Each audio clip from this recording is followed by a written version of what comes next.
With a slightly different look and some new features, is this the Galaxy S4 that some people wanted in the first place? Hey, it's Joshua Vergara from Android Authority. What's going on, everybody? And this is the Samsung Galaxy S4 Active. When it comes to general design, you do get shades of the original S4, but there have been many changes. Personally, I'm not a big fan of this blue, but it is nice how you can see it along the very edges when you look at the front.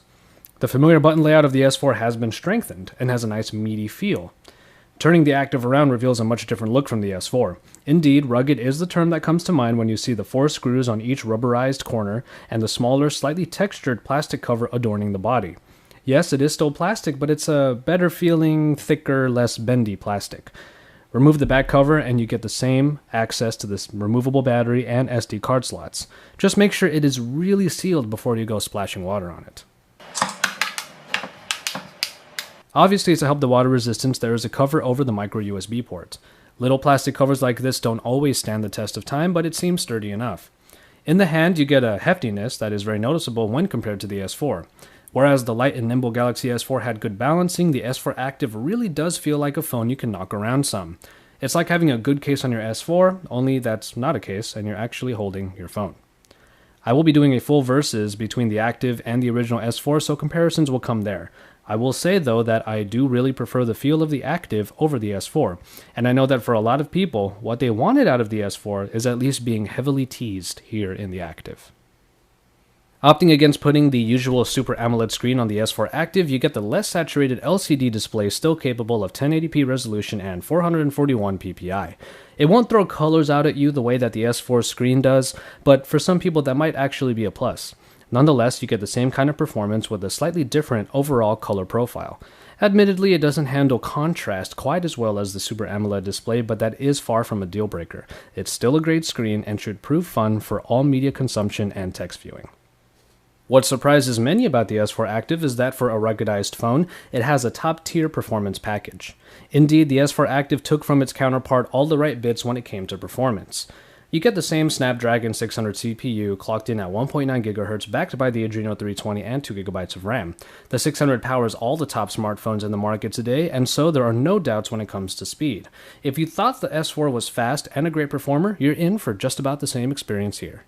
The same goes for hardware, as the S4 Active has quite literally all of the bits and pieces that made the S4 special. Every sensor for hand gestures, air views, and controlling televisions makes a return here. Being able to expand the memory is always a plus. And as I said before in regards to feel, everything you know about the original S4 has gotten beefier. So, the story here is obviously the water and dust resistance. Following in line with many of the rugged phones becoming available right now, the S4 Active can be submerged in depths of up to 1 meter for half an hour. Those details are important because any more than that and you might end up with an S4 looking brick. The dust resistance is certified, though there aren't really any clean ways of testing it. And that LCD is covered in Gorilla Glass 2, not 3. It is scratch resistant, but definitely not made for getting knocked around.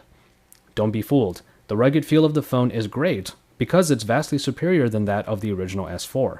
But hold a real rugged phone in your hand and you'll know that while the S4 Active can withstand the elements, it just can't go charging into them. It's really nice to see that the S4 Active retains the removable battery. While you won't be changing your batteries underwater, please don't do that. Having a spare of the 2600 mAh unit often proves very handy. In my battery tests, the life of the S4 Active's unit pretty much holds up. I didn't find any problems getting through a whole day of normal usage. It might be the LCD screen that is consuming power differently this time around, but rest assured that you'll get everything you need finished before it's time for bed. The camera is really the last of the few places that had to be cut down in the S4 Active.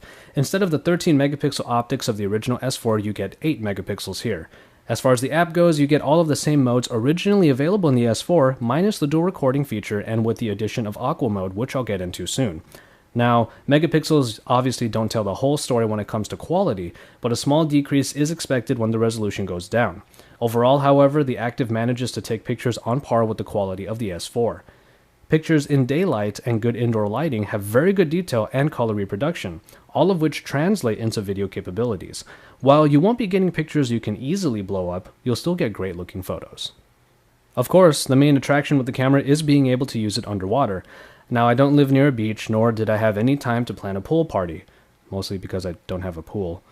But when you do take a plunge, the aqua mode of the S4 Active kicks in, rendering the touchscreen unusable. When in the camera app, the volume buttons can then be your shutter or record buttons. It's a nice way of making the camera usable even when water contact makes touch navigation tough. As would be expected, however, manipulating the photos you take in aqua mode will obviously have to wait until you're out of the water. All in all, the water-resistant camera is a great addition to a phone that does want you to get out more. Software-wise, you don't really get any changes in the S4 Active. As I said in the hardware section, all of the sensors return in the Active, making air, hand, and eye gestures possible. As far as apps go, you do get S Health and Group Play and Watch On, all programs found on the original S4 as well. For a full look at the software capabilities on the S4 Active, you can actually just check out my original S4 review. And finally, price. There isn't a very clear picture of how broad a release the Galaxy S4 Active will see. As of right now, it is available on AT&T for the price of $199 on a contract. Unlocked prices are a bit fuzzy this early into the release, but the Active should be around the same unlocked price as its original counterpart. And so, there you have it. Samsung is definitely looking to create some sort of Galaxy S4 dynasty, and this is quite the start for the rollout.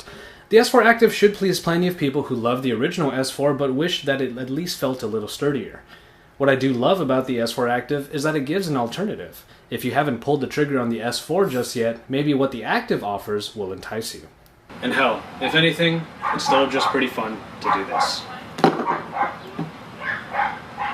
For all the best news and coverage, stay tuned to Android Authority, because we're your source for all things Android.